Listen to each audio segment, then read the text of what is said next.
श्रीराम समर्थ भाग क्रमांक 7. नारद मुनींची भेट झाल्यानंतर नारद मुनींना त्यांनी प्रश्न विचारला की माझं काय चुकलंय, काय करावं असं तुम्ही सांगा. तेव्हा नारद मुनी म्हणाले की मला असं वाटतंय प्रथमदर्शी तरी की तुम्ही सगळं सेवा तर चांगली केली आहेत, अनेक ग्रंथ लिहिले, हे सगळं बरोबर आहे, परंतु भगवंताच्या निर्मल यशाचं तुम्ही गुणगान केलं नाही त्याच्यामध्ये, असं मला वाटतं की ज्याला फार महत्त्व आहे. त्यांचं असं म्हणणं होतं नारद मुनींचं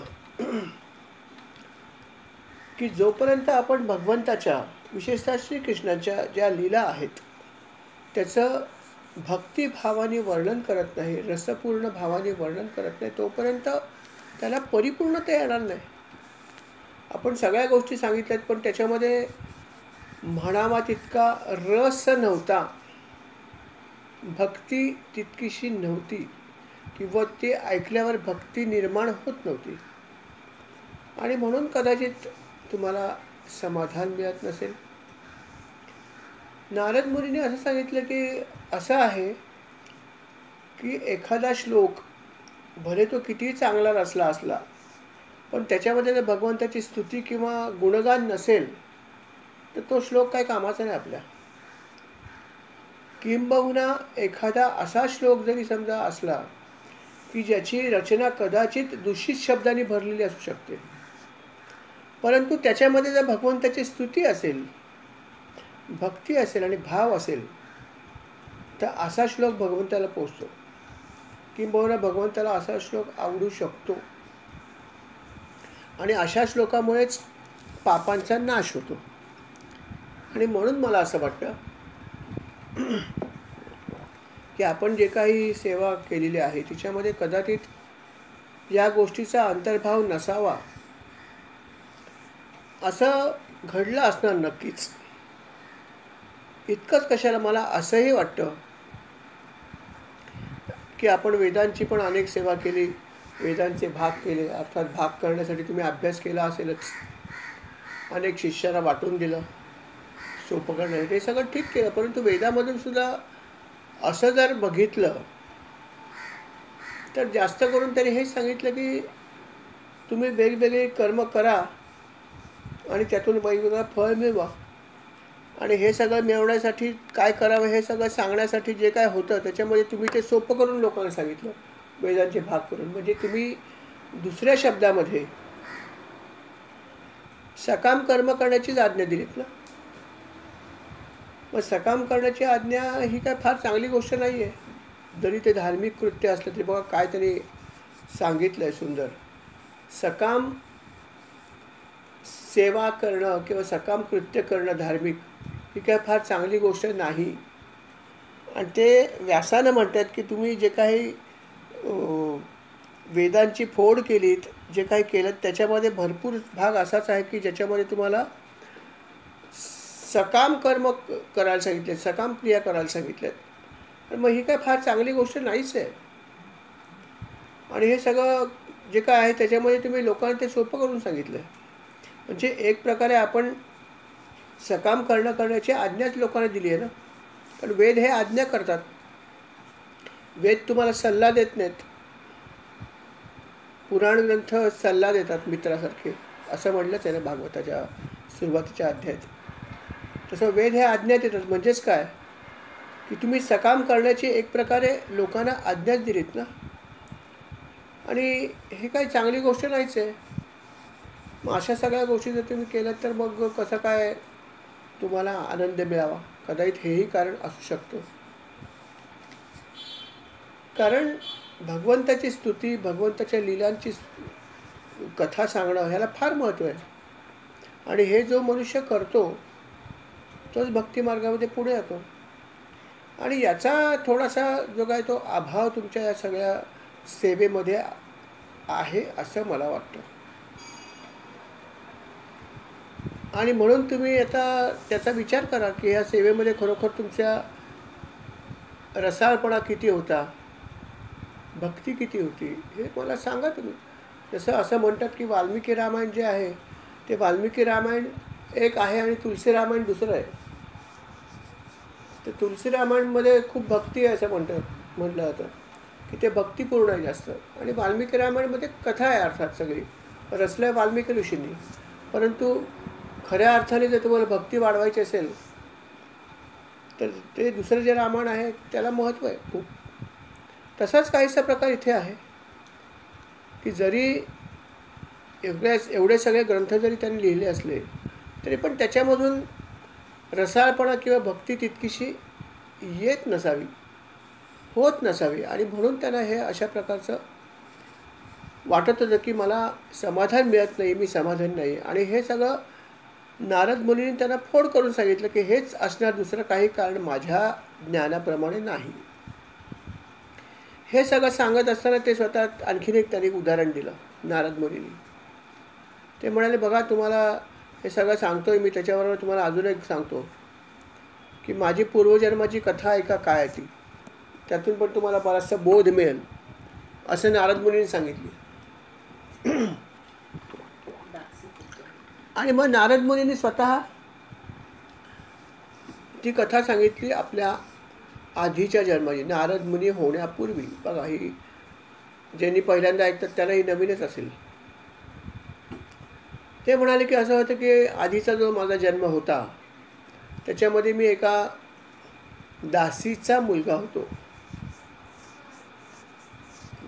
आणि ती दासी एका वेदसंपन्न ब्राह्मणाच्याकडे सेवेला होती. बघा दासीपुत्र, विदुर पण दासीपुत्रच होते, बरोबर आहे. विदुर स्वतःसुद्धा दासीपुत्रच होते परंतु विद्वान होते. आणि पहिल्या जन्मामध्ये नारद मुनीसुद्धा दासीपुत्र होते.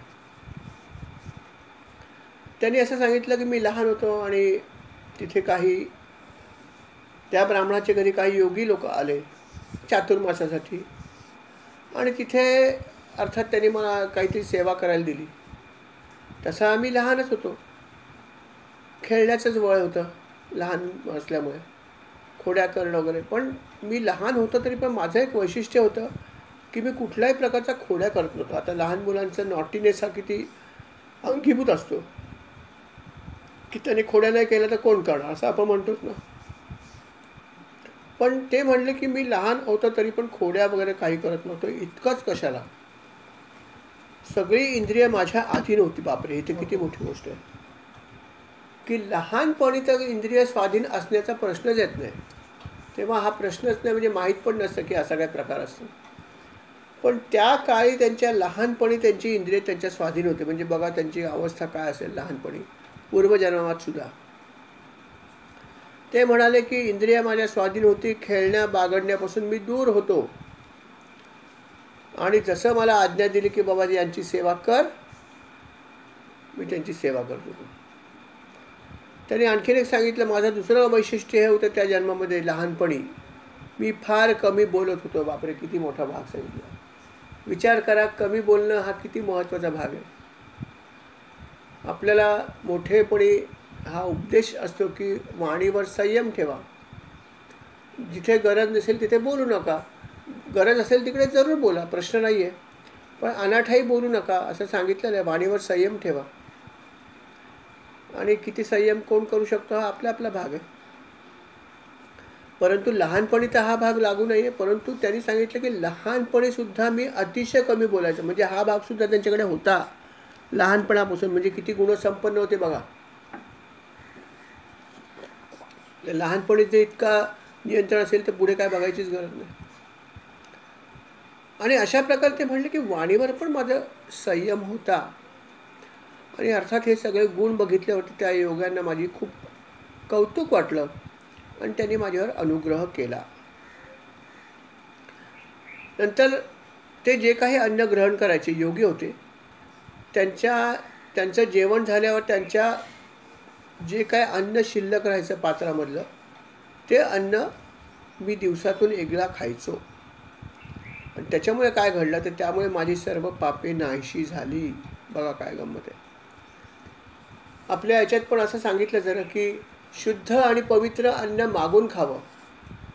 ज्या ठिकाणी शुद्धता आहे ज्या ठिकाणी पावित्र्य आहे अशा ठिकाणचं अन्न मागून खाल्लं तरी चालतं, मागून खावं.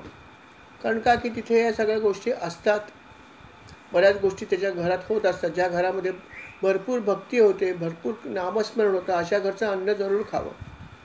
ते खूप आपल्याला फायदेशीर ठरतं. जसं आपण म्हणतो की अयोग्य अन्न खाऊ नका, दूषित अन्न खाऊ नका, तसं इतर ठिकाणचं वेडंवाकडं अन्न खाल्लं तर त्याचाही आपल्याला विपरीत परिणाम होतो, शरीरावर, आपल्या बुद्धीवर होतो, जो आपल्या लक्षात येत नाही. परंतु जेव्हा नारद मुनींनी लहानपणी हे अन्न खाल्लं दररोज, त्याच्यामुळे त्यांची जी काही पापं असतील ती पापंसुद्धा नाहीशी झाली, इतकं ते अन्न पवित्र होतं. आणि अशा प्रकारे हे सगळं ते करत होते, त्या योग्यांची सेवा करत होते आणि अर्थात त्यांच्या सहवासामध्ये ते होते. अर्थात हे सगळे भजन, पूजन, कीर्तन हेच सगळं करायचे. आणि त्यांची सेवा करता करता नारद मुनींवरती सुद्धा त्याचा परिणाम झाला आणि त्यांचं हृदय शुद्ध झालं. आणि मग त्यांना दररोज त्यांचं सगळं जे काय भजन पूजन ते ऐकायचा नाद लागला. नंतर त्या महात्म्यांच्या बरोबर ते राहिल्यामुळे ते दररोज श्रीकृष्णाच्या कथा पण ऐकायला लागल्या, वेगवेगळ्या सगळ्या कथा लिहिल्या, सगळे ते सांगत होते आणि लहानपणीच हे सगळं ऐकत होते. अर्थात लहानपणी जेव्हा एखादी गोष्ट आपण करतो त्याचा इम्पॅक्ट नक्कीच चांगला असतो. अतिशय लहानपणीच त्यांनी हे सगळं ऐकलं आणि त्याच्यावरती त्याचा अर्थात त्यांच्यावरती परिणाम नक्कीच झाला. त्यांना भगवंताविषयी अपरंपार प्रेम निर्माण झालं लहानपणीच. त्यांना भगवंताविषयी प्रचंड ओढ निर्माण झाली. त्यांना भगवंताशिवाय दुसरं काही सुचेना. आणि अशा प्रकारची त्यांची स्थिती लहानपणीच झाली. बघा, ही स्थिती भक्ती केल्यावर होते माणसाची, की माणसाला असं वाटतं भगवंताविषयीच काहीतरी करावं, भगवंताची सेवा करावी, नामच घ्यावं, भगवंताच्या भक्तांनाच भेटावं, दुसरा कोणाला भेटू नये, असं सगळं वाटणं हा खूप पॉझिटिव्ह भाग आहे. किंबहुना अशी जेव्हा आपल्यामध्ये इच्छा निर्माण होते तेव्हा आपण इतर व्यक्तींपासून लांब जातो. आपोआप इतर ठिकाणी आपलं मन लागत नाही. पिकनिकीला गेले तरी असं वाटतं छे काय मजा नाही. कुठे अजून कुठे गेले तरी असं वाटतं छे छे छे माझी माणसं इथे नाही आहेत, कुठली तर सत्संगातली. इतरांबरोबर संग करायचा सुद्धा इच्छा राहत नाही. असं व्हायला पाहिजे आणि असं होतं. ज्या प्रमाणात तुम्ही उपासना कराल त्या प्रमाणात हा कमी अधिक प्रमाणात तुम्हाला इफेक्ट होतो. याचा अनुभव तुम्हालाही नक्कीच आला असेल.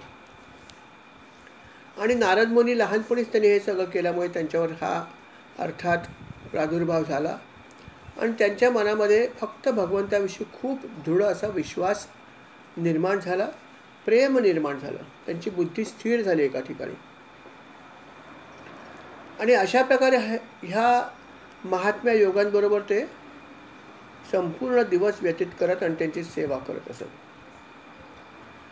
आणि हळूहळू त्यांच्या हृदयामध्ये हे प्रेम भरपूर वाढत गेलं.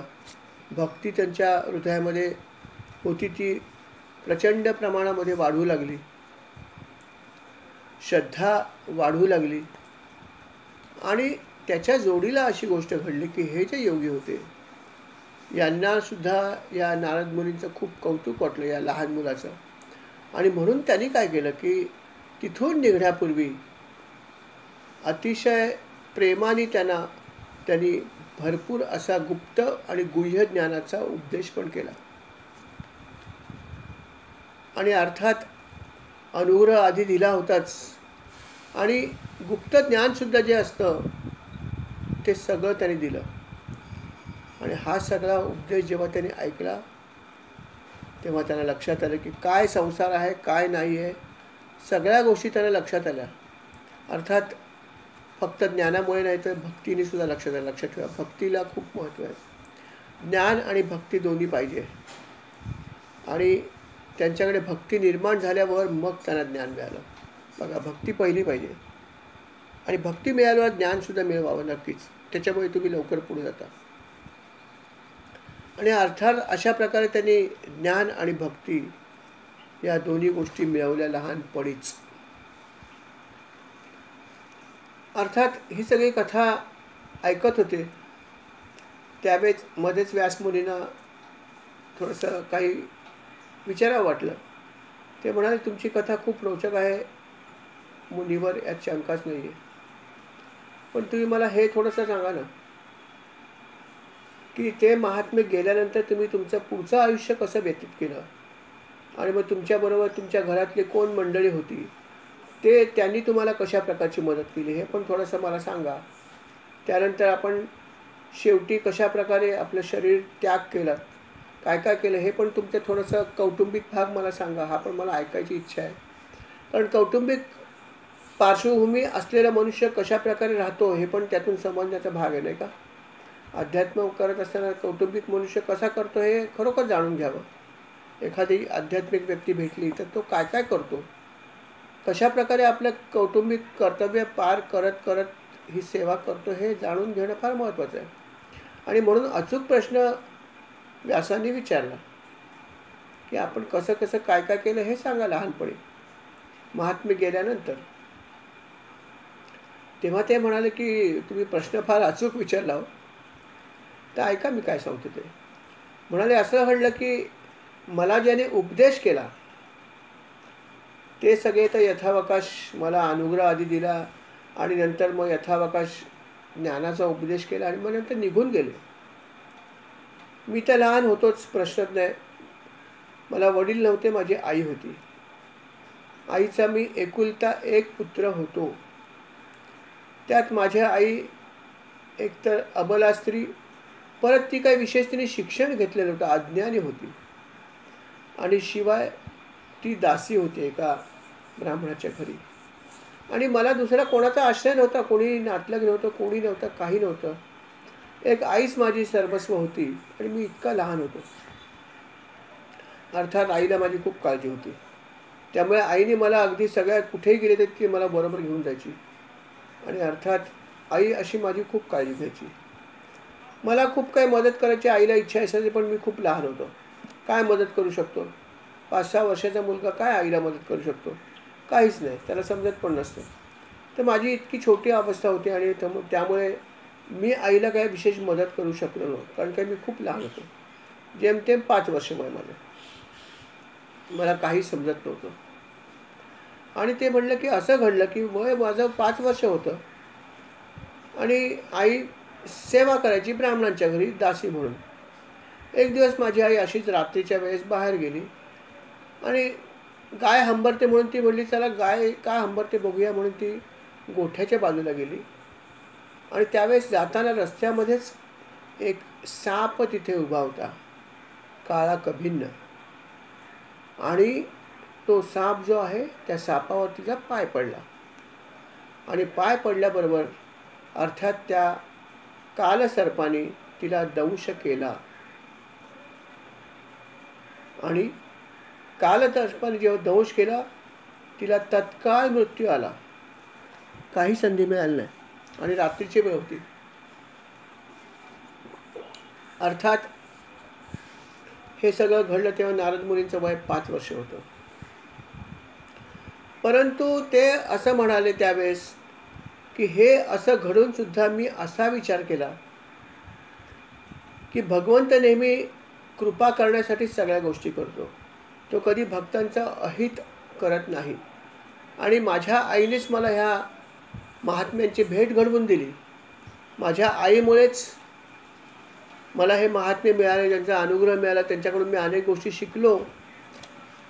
आणि हे सगळं महात्म्यांचं जे काही दर्शन घडवलं आईने, ते सुद्धा भगवंतानीच माझ्या आईच्याकडून मला घडवलं. म्हणजे केलं कोणी? परमेश्वरानेच केलं ना. मग जर परमेश्वराने हे सगळं केलं तर त्या आईचा जरी मृत्यू झाला असला साप चावून, तरी पण ही पण भगवंताची कृपाच आहे माझ्यावर. बघा काय त्याची परिपक्वता, की माझ्या आईचा मृत्यू सुद्धा झाला तरी पण त्याच्यामध्ये भगवंताची माझ्यावर कृपाच असणार आहे. तो कशाला माझा वाईट करेल? लौकिकामध्ये वाईट दिसत असेल की आईचा मृत्यू आला साप चावून, अकल्पित आला. पण नारद मुनी म्हणले असं नाही. जर भगवंताने आईच्या माध्यमातून माझं जर इतकं सगळं भलं केलं तर त्याच भगवंताच्या इच्छेनेच तर माझ्या आईला मृत्यू आला आहे ना. मग भगवंत अहित करतच नाही. मग याचा अर्थ जे काही घडलं आहे माझ्या आईच्या बाबतीत ही भगवंताची माझ्यावर कृपा आहे, अवकृपा नाही.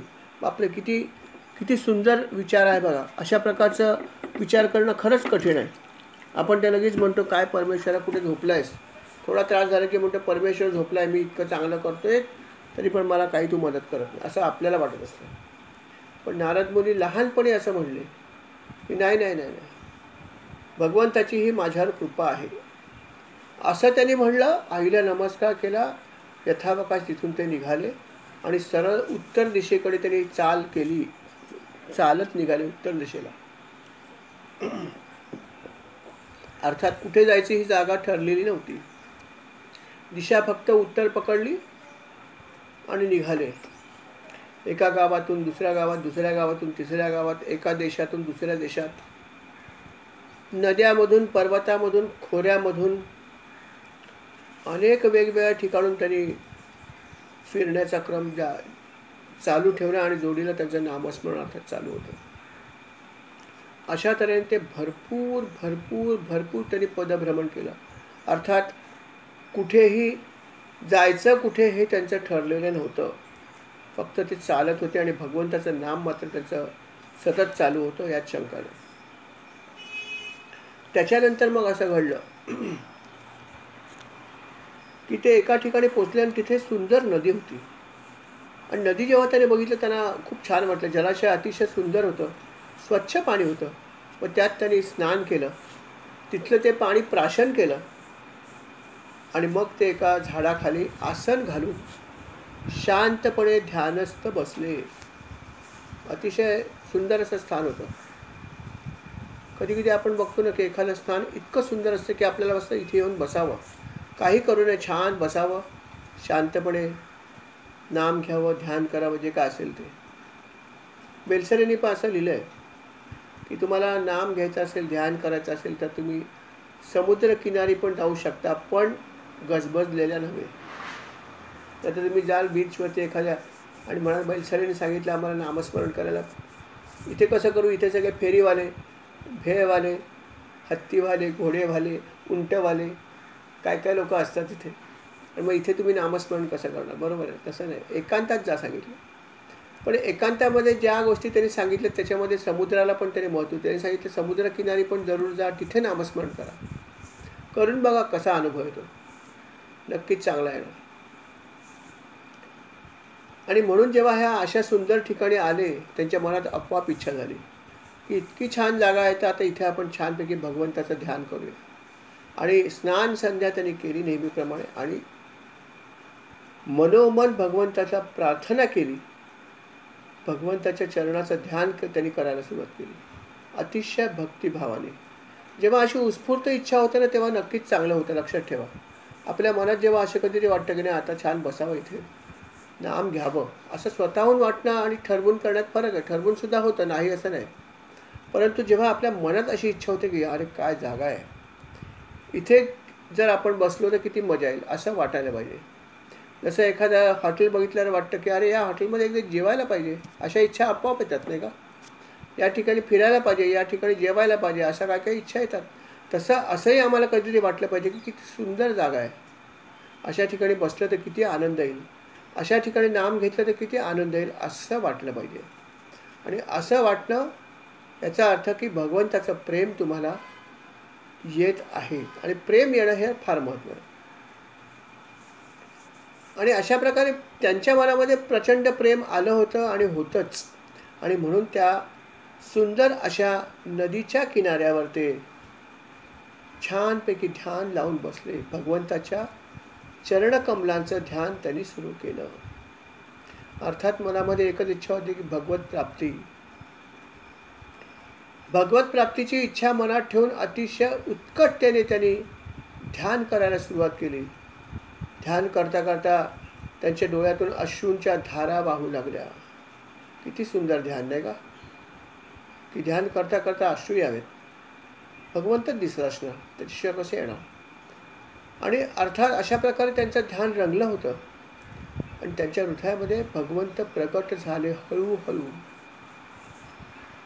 आणि अर्थात भगवंत जेव्हा त्यांच्या हृदयामध्ये प्रगट होत आहेत असं त्यांना लक्षात आलं तेव्हा त्यांच्या सर्वांग त्यांचं जे आहे ते पुलकित झालं, हृदय शांत झालं आणि आनंदाचा एक सागर तिथे उलटला.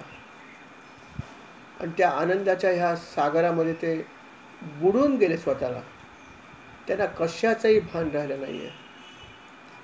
ते काय करतायत, कुठे बसलेत, काय होतंय, काही नाही.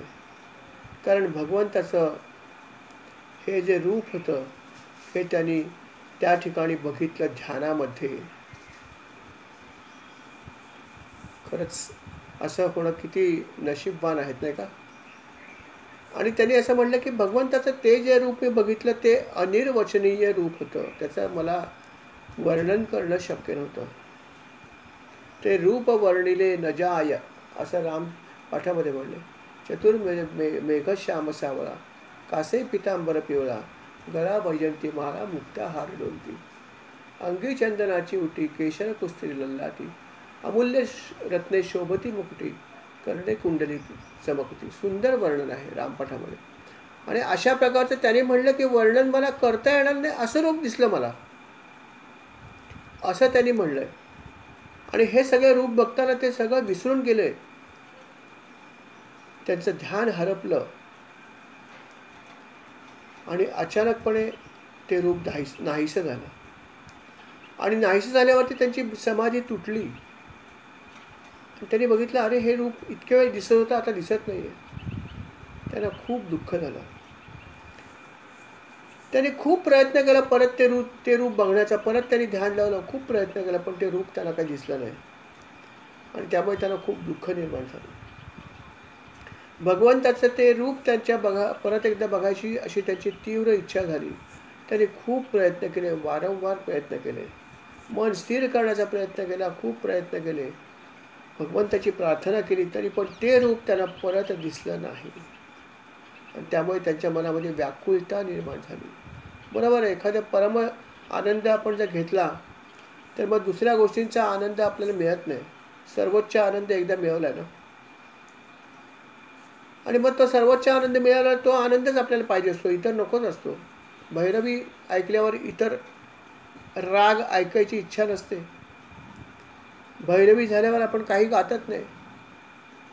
तसा भाग झाला ना की भगवंताचं रूप हृदयामध्ये त्याला दिसलं आणि जेव्हा ते दिसायचं बंद झालं ते अस्वस्थ झाले, व्याकुळ झाले. आणि काय करावं त्याला समजेना की आता मी परत काय केलं म्हणजे मला भगवंताचं हे रूप परत दिसेल. खूप प्रयत्न करतायत ध्यान लावण्याचा, पण ते रूप दिसत नाही. काय करावं त्याला समजेना. आणि तेवढ्यात त्यांना आवाज ऐकू आला भगवंताचा. भगवंताची मधुरवाणी होती, अर्थात तो आवाज फक्त त्यांना ऐकू आला. ते म्हणाले, काय आहे, तू माझा भक्त आहेस म्हणून तुला सांगतो की आता गोष्ट अशी आहे की आता तुला परत माझं या जन्मात दर्शन होणार नाही. कारण काय की असं दर्शन कोणाला होत नाही, पण तुझी फार तीव्र इच्छा होती आणि तू इतका लहान आहेस आणि तुझी ही कोमलता, तुझं ही निरागसता बघून मी खूप तुझ्यावर प्रसन्न झालो. आणि म्हणून तुला जे मी कोणाला दर्शन देत नाही ते दर्शन मी तुला आज तुझ्या हृदयामध्ये प्रगट होऊन दिलं. कारण तुझी निरागसता आणि तुझी भक्ती बघून. आता ते रूप बघितल्यावर ते अर्थात तुला परत ते रूप बघायचं इच्छा होणारच आहे, कारण त्याच्यासारखी दुसरी गोष्टच नाही आहे. आणि अशी एकदा तू गोष्ट बघितल्यावर दुसरी बघायची इच्छा राहणार नाही, ही गोष्ट बरोबर आहे. पण आता परत तुला मी दर्शन या जन्मात तरी देऊ शकत नाही. कारण काय की तुझं पुण्य इतकंच आहे या जन्मापुरती. आणि तुझ्या मनातलं ही जी भावना आहे ही अशीच राहावं नव्हे, वाढवावी म्हणून मी तुला एकदा हे दर्शन दिलं. माझ्या रूपाची झलक तुला एकदाच दाखवली आणि ते रूप तुला आता दिसलेलं आहे, पण आता परत ते तुला दिसेल असं शक्य नाही. त्यासाठी तुला आता परत दुसरा जन्म घ्यावा लागेल, हेही लक्षात ठेव.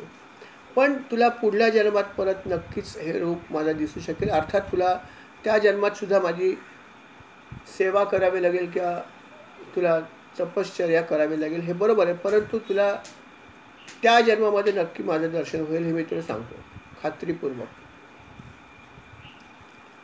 आणि कधी कधी मी साधकांना अशी झलक दाखवतो, कधी पूर्ण दाखवतो, कधी अपूर्ण दाखवतो, कधी वेगवेगळ्या प्रकारे त्यांना मी ध्यानामध्ये काय काय गोष्टी दाखवतो.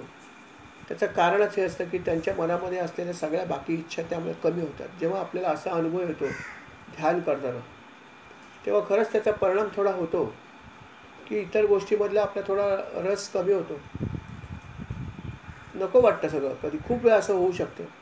कारण ते जे काही आपल्याला दिसतं, भगवंत दिसेल की माहीत नाही, परंतु भगवंताचं एखादं चिन्ह दिसू शकतं, एखादं काही गोष्ट दिसू शकते, आणि ती दिसली तरी त्याचा आपल्यावर इफेक्ट होतो. कारण त्यांनी सांगितलं स्पष्टपणे, भगवंतांनी सांगितलं की जे काही तुम्हाला ध्यानामध्ये दिसतं त्याच्यामुळे तुमच्या वृत्तीवर त्याचा परिणाम होतो आणि तुमच्या वासना हळूहळू कमी व्हायला लागतात आणि तुमची इच्छा राहते की आता काय करायचं तर फक्त भगवत सेवा करावी, अशी चित्तवृत्ती निर्माण होते.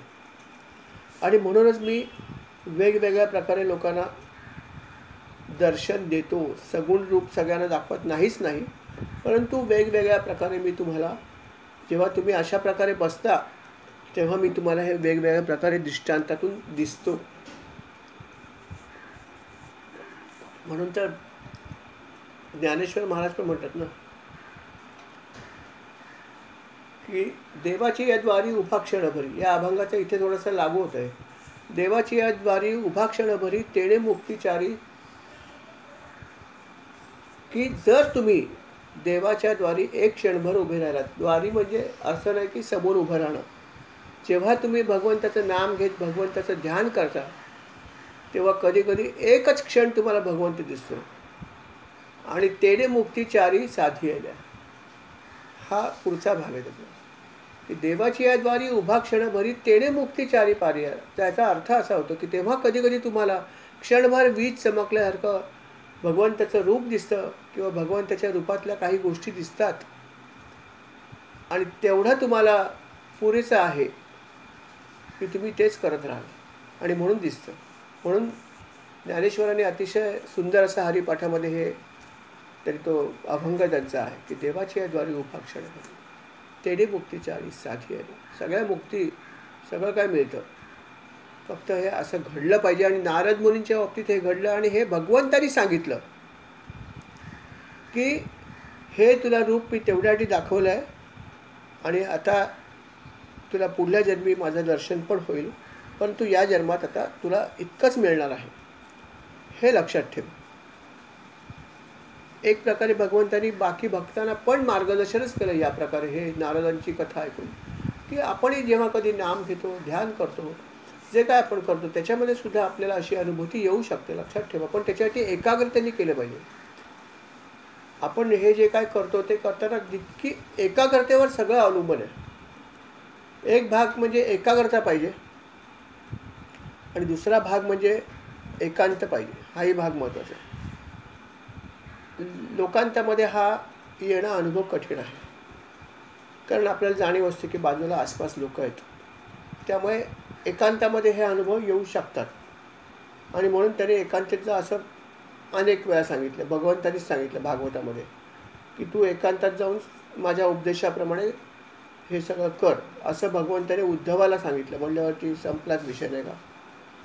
म्हणून एकांत साधना करण्याला महत्त्व आहे की लोकांतात करा पण एकांतात पण जरूर करा.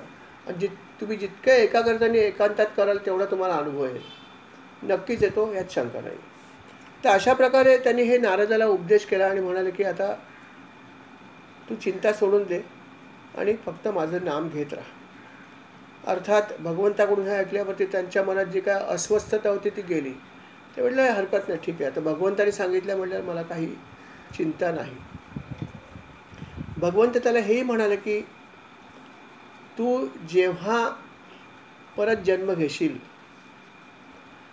तेव्हासुद्धा तुला माझी स्मृती राहील, सगळ्याच गोष्टीची स्मृती तुला, या जन्माची पण अर्थात राहील. ही माझी तुझ्यावर कृपाच आहे, लक्षात ठेव. आणि अशा प्रकारे भगवंतांनी त्याने हे सगळं सांगितलं आणि ते अर्थात अंतर्धान पावले. अर्थात दिसत नव्हते, परंतु त्यांचं आवाज त्यांना ऐकू आला. आकाशवाणी त्यांना फक्त एकट्यालाच ही ऐकू आली. अर्थात हे ऐकल्यावर त्यांच्या मनातले जो काही अस्वस्थपणा होता तो निघून गेला. म्हणले आता काय, भगवंतांनी माझ्यावर कृपाच केली. आणि मग ते छान आनंदामध्ये भगवंताचं नामसंकीर्तन करत आपले दिवस त्यांनी छानपैकी घालवले. आणि यथावकाश ते मृत्यूची वाट बघत होते की कधी मला मृत्यू होतो. कारण मृत्यू म्हणजे पुढचा जन्म आणि पुढचा जन्म म्हणजे भगवंताची भेट. त्यामुळे ते आनंदाने बघत होते की मला मृत्यू कधी येतो. आणि अर्थात तोपर्यंत ते अतिशय आनंदाने भगवंताचं नामस्मरण मात्र सतत करत होते.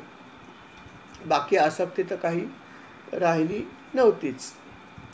आणि अर्थात आयुष्य जेव्हा त्यांचं संपायला आलं त्यावेळेस बरोबर त्यांना योग्य वेळी त्यांच्या प्रारब्धातली सगळी कर्म जेव्हा संपली या जन्मातली, तेव्हा त्यांना एका क्षणात मृत्यू आला.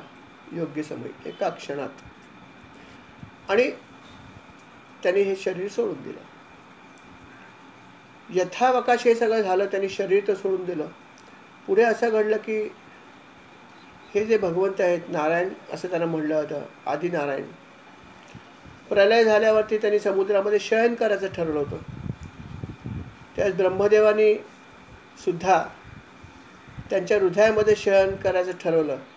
आणि ही सगळी सृष्टी त्यांनी स्वतःमध्ये विलीन करायची ठरवली. आणि हे सगळं होत असताना ब्रह्मदेवाच्या श्वासाबरोबर नारद मुनी सुद्धा त्याच्या हृदयामध्ये गेले. अर्थात पुढच्या जन्माची गोष्ट आहे, शरीर सोडल्यानंतरची गोष्ट आहे. आणि त्यांच्या हृदयात जाऊन बसले. अर्थात हे करणं का शक्य झालं तर भगवंताची कृपा होती, त्यांची भक्ती होती. आणि ते त्यांच्या श्वासाबरोबर हृदयात जाऊन बसले. आणि 1000 चतुर्युग जेव्हा झाली ब्रह्मदेवाची, तेव्हा ब्रह्मदेवाची झोप पूर्ण झाली. आणि मग त्यांना असं वाटलं की आता झोप पूर्ण झालेली आहे आणि भगवंताची मला आज्ञा आहे की सृष्टीचं निर्माण करायचं. तेव्हा त्यांनी आपल्या वेगवेगळ्या इंद्रियातून वेगवेगळ्या गोष्टी प्रगट करायचं ठरवलं. त्यावेळेस मरीची आणि काही ऋषी जे आहेत ते पहिल्यांदा प्रगट झाले. आणि त्या ऋषींच्या जोडीलाच अर्थात नारद मुनीसुद्धा प्रगट झाले. म्हणजेच नारद मुनी हे ब्रह्मदेवाचे पुत्र ठरले. अर्थात म्हणून त्यांना ब्रह्मदेवाचे मानसपुत्र म्हणले. कारण ते पुत्र तसे नव्हते, परंतु ते त्यांच्या शरीरामध्ये गेले होते, हृदयामध्ये बसले होते. आणि जेव्हा त्यांना असं वाटलं की आता सृष्टी निर्माण करायची, इतर लोकांना निर्माण करायचं, तेव्हा अशी इच्छा त्यांनी धारण केली. तेव्हा जे काही ऋषी प्रगट झाले त्याच्याबरोबर नारद मुनीसुद्धा प्रगट झाले. आणि अर्थात त्यांना हे जे रूप मिळालं प्रगट झाल्यावर ते म्हणजे नारद मुनीचं रूप होतं. तिथून ते पृथ्वी लोकामधून तिन्ही लोकांमध्ये संचार करायला लागले. त्यांना कुठल्याही लोकांमध्ये जाण्यापासून वंचित राहावं लागलं नाही. त्यांना त्रिलोकामध्ये संचार करण्याचा परवानगी भगवंतांनी दिली होती. ती सिद्धी त्यांच्याकडे होती. त्यामुळे ते सगळीकडे प्रयाण केलं त्यांनी. आणि सगळ्या ठिकाणी ते नामस्मरण करतच भगवंताचं मात्र त्यांनी सगळ्या ठिकाणी वास केला. आणि हे ते आस्थागायत करतायत असंही म्हणलेलं आहे. अर्थात आता आपल्याला ते दिसणार नाही, हा भाग वेगळा. परंतु नारद मुनींनी हे असं तेव्हापासून सुरू केलं. आणि हे करत असताना त्यांनी अर्थात भगवंताचं नामस्मरण, भगवंताच्या गुणांचं स्मरण पण त्यांनी केलं. काही काही ठिकाणी भगवंताच्या गुणांचं कीर्तन पण त्यांनी केलं. आणि अशा प्रकारे त्यांनी भगवंताचं सगळ्या ठिकाणी जे आहे ते नाम आणि त्याचं गुणांचं संकीर्तन खूप ठिकाणी केलं. आणि भगवंत तर किती पवित्र. भगवंताच्या तुम्हाला माहिती आहे की चरणकमलातूनच सगळी तीर्थ निर्माण झाली. गंगासुद्धा तशीच निर्माण झाली. भगवंताच्या चरणाचं जे नख होतं ते नख जेव्हा पृथ्वीला त्यांनी स्पर्श केला तेव्हा त्याला तडा गेला. आणि तिथून जी नदी बाहेर आली ती म्हणजे गंगा. सर्वात पवित्र नदी आपण जिला म्हणतो ती गंगा. आणि ती भगवंताच्या नखामुळे निर्माण झाली. म्हणजेच भगवंताच्या चरणकमलातून तीर्थ निर्माण झाली सगळीच. पहिलं आद्य तीर्थ गंगा निर्माण झाली आणि मग बाकी तीर्थ झाली. पण ही सगळी भगवंताच्या चरणकमलातून उगवलेली आहेत किंवा त्याचा उगम झालेला आहे. आणि अशा या भगवंताच्या सर्व लीलांचं गायन नारद मुनींनी करायला सुरुवात केली. आणि त्याने असंही म्हणलंय की ज्या ज्या लोकांच्या मनामध्ये खूप विषयाच्या इच्छा दडलेल्या आहेत किंवा विषय भोगाच्या खूप काही कामना आहेत, त्यांनी भगवंताच्या लीलांचं जरूर श्रवण करावं. कीर्तन केलं तर फारच उत्तम, कीर्तन केलं तर फार उत्तम, पण नासही श्रवण तरी करावं. पण श्रवण केल्यामुळे सुद्धा या भवसागरातून तुम्हाला दूर जाताना याचा फार फार उपयोग होतो, हे नारद मुनींनी सांगितलं. कारण जेव्हा ते संसारामध्ये होते पूर्वजन्मामध्ये, तेव्हा हा त्यांचा अनुभव होता आणि तेव्हा सुद्धा त्यांनी हेच केलं होतं.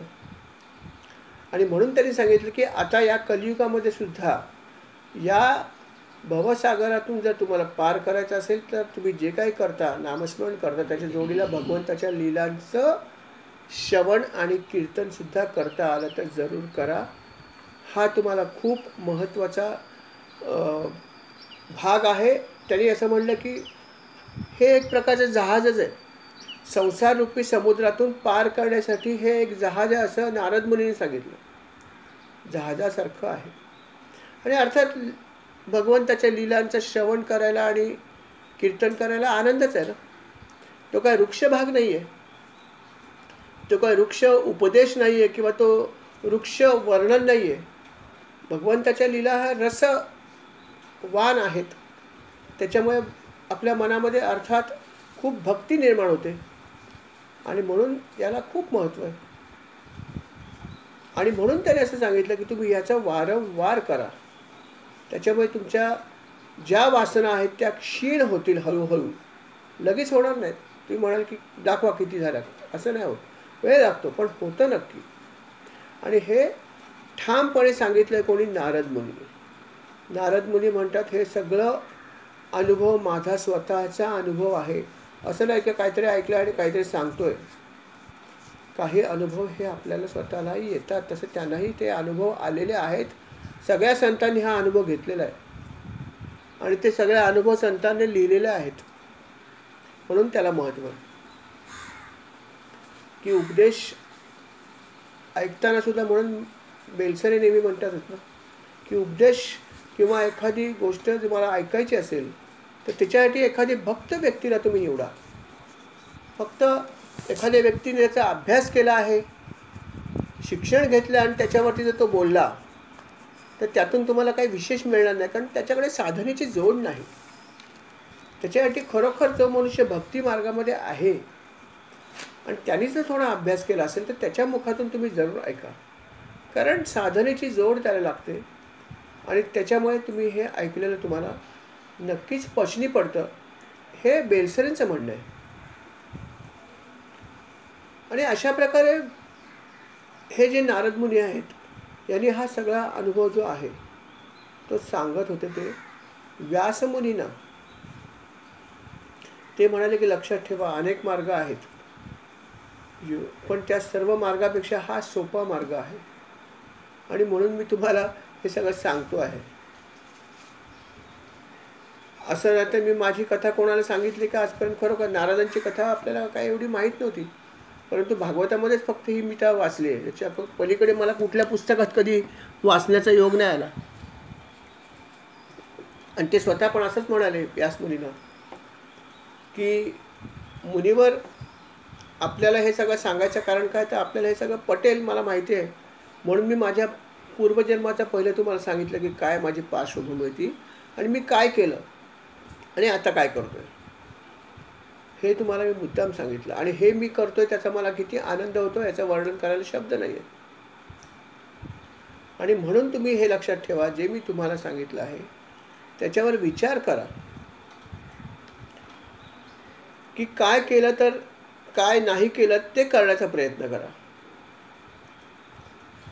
आणि मग बघा तुम्हाला काय वाटतं. ते मी जे सांगितलं त्याच्यावर पहिल्यांदा तुम्ही थोडंसं चिंतन करा. मी सांगितलं एवढं सगळं, पण काय बरोबर आहे, काय चुकीचं, काय घेता येईल, काय घेता येईल याच्यावर थोडा विचार करा पहिला आणि नंतर मला भेटा परत. जेव्हा तुम्हाला वाटेल की भेटायला हरकत नाही तेव्हा मी भेटायला तयार आहे असं म्हणले आणि ते म्हणले चला मी येतो आता.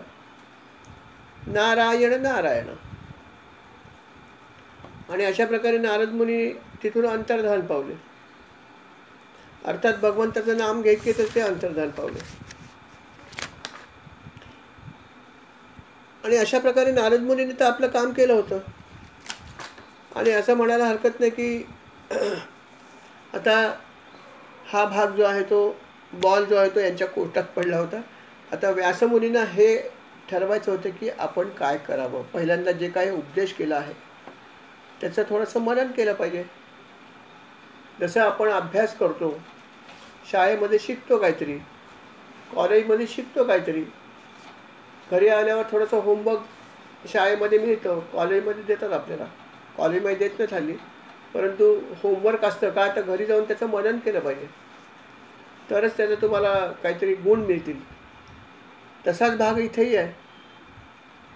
नारद मुनी म्हणाले मी तुला काय सांगायचं ते सांगितलं ते तुम्हाला, परंतु त्याच्यावर विचार करण्याचं काम तुमचं आहे. तुम्ही पहिला विचार करा की काय सांगितलं, तुम्ही काय ऐकलंय, कसं वाटतं, काय वाटतं याचं चिंतन करा आणि नंतर मला भेटा, बघू काय करायचं.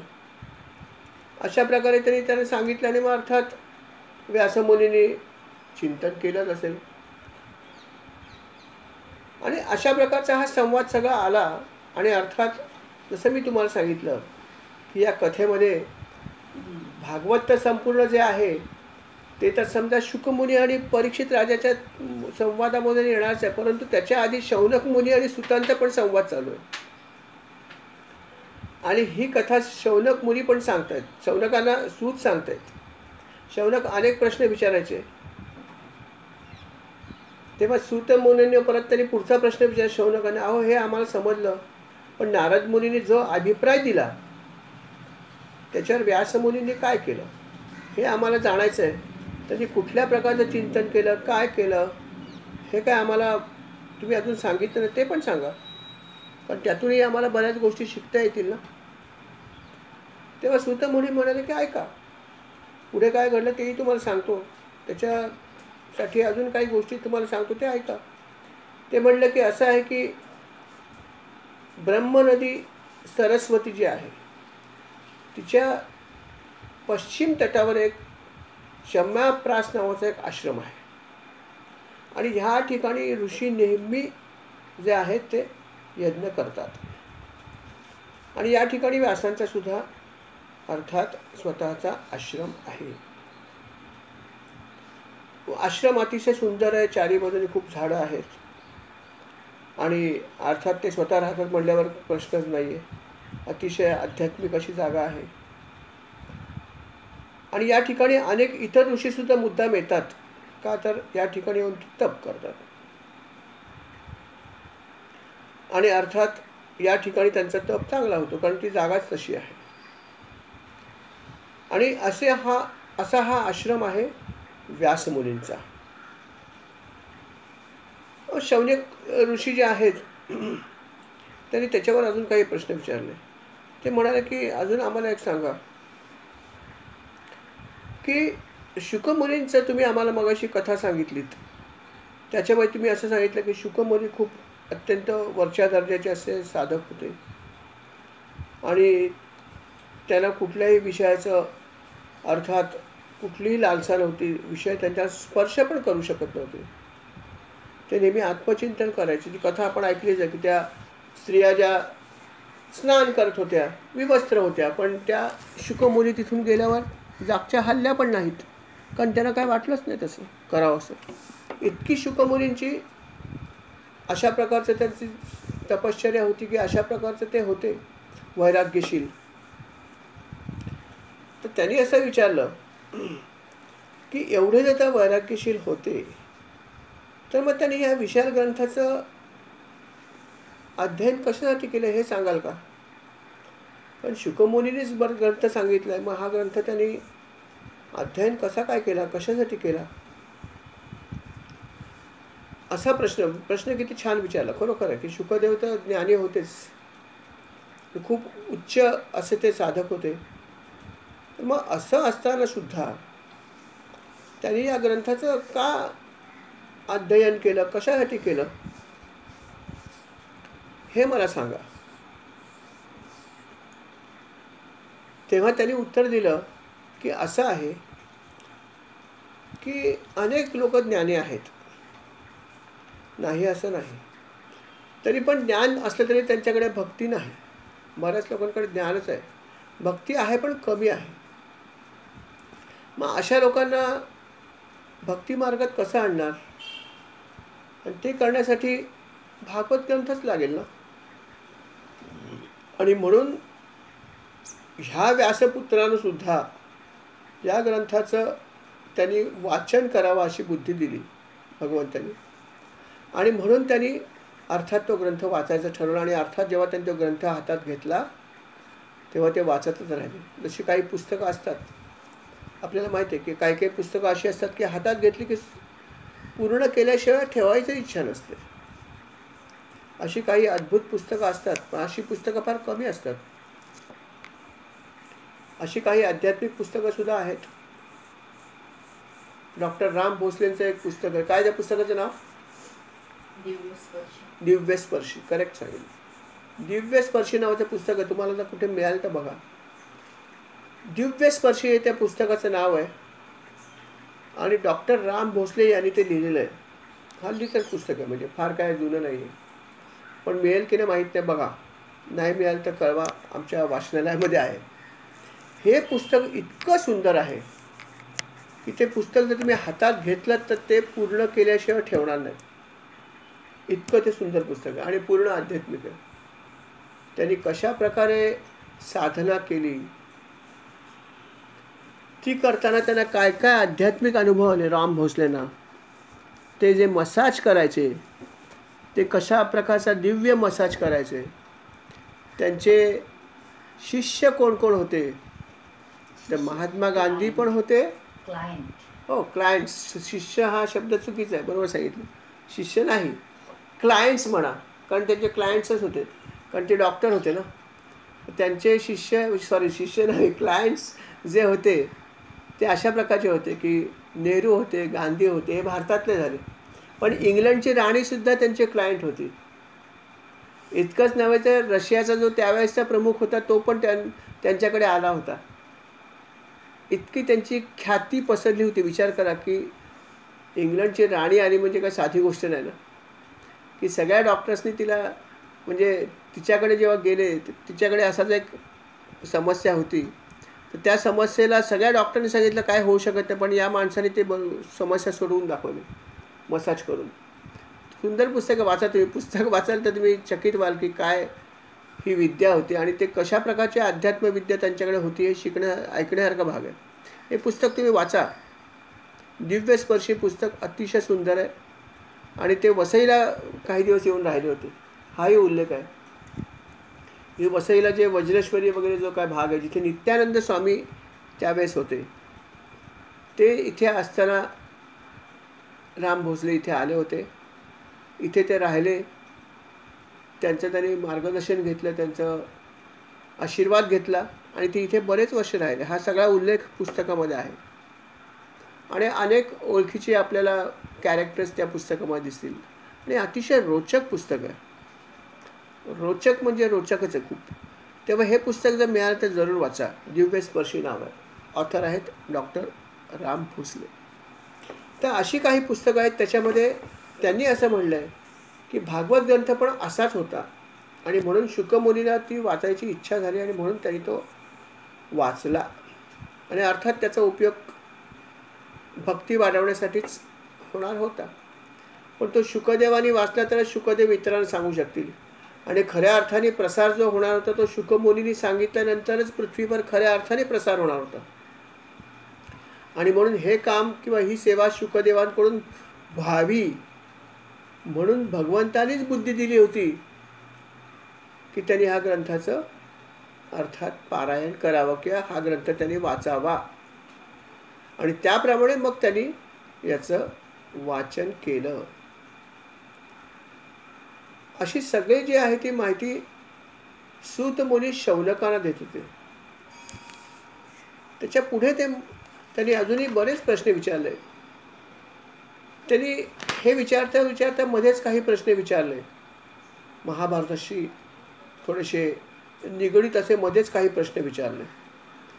आणि असे बरेच उलटसुलट प्रश्न विचारले. तेव्हा ते म्हणाले की या सगळ्या गोष्टी पण मी तुला नक्की सांगेन, ऐकच, कारण त्या प्रत्येक गोष्टीमध्ये अध्यात्म आहे. प्रत्येक गोष्टीमध्ये अध्यात्म आहे आणि ते काय आहे हे समजून घेणं फार जरुरी आहे. ज्या राजाची मी तुला कथा सांगणार आहे पुढे, अर्थात परीक्षित राजाची, ती सुद्धा कशी झाली, काय झाली, पांडव स्वर्गरोहण कशा प्रकारे करत होते, हे सगळं सुद्धा तुला ऐकावं लागेल. आणि ते सगळं मी तुला अर्थात विस्ताराने सांगणार आहे, याची तू काळजी करू नकोस. आणि अर्थात हे तू जरूर जरूर ऐक, कारण जेव्हा तू हे सगळं ऐकशील तेव्हाच तुला खऱ्या अर्थाने पुढचा भाग समजेल. आणि म्हणून मी हे तुला सगळं मी अतिशय विस्ताराने सांगणार आहे, ते तू जरूर ऐक. मग त्याच्यावरती काय काय गोष्टी सूत मुनींनी विस्ताराने सांगितल्या, हा सगळा जो भाग आहे तो अर्थात आपण पुढच्या भागामध्ये ऐकूया. या ठिकाणी भाग क्रमांक जो आहे त्या 7ला आपण स्वल्पविराम देऊया. श्रीराम समर्थ याच्या पुढच्या भागामध्ये काय काय त्यांना उपदेश केला आणि काय काय प्रकारच्या गोष्टी खूप सांगितल्या त्यांनी महाभारतामधल्या, आणि त्या गोष्टीमध्ये कशा प्रकारचं अध्यात्म होतं हेही त्यांनी सांगितलं. हा सगळा जो भाग आहे तो अर्थात आपण पुढल्या भागामध्ये ऐकूया. या ठिकाणी आपण स्वल्पविराम घेऊया. श्रीराम समर्थ. श्रीराम महाराज ही जी काही सेवा आपल्या कृपेने घडली आहे, आपल्या चरणी मी ही सेवा अर्पण करतो, हिचा स्वीकार करावा. कळत नकळत चूक झाली असेल तर मग क्षमा करावी आणि ही सेवा आम्हा सर्वांकडून आणि माझ्याकडून सुद्धा करून घ्यावी, ही विनंती. श्रीराम समर्थ. श्रीराम. या सेवेसंदर्भात जर तुम्हाला काही प्रश्न असतील, काही ॲडिशन करायचं असेल तर आपण जरूर करू शकता. श्रीराम समर्थ.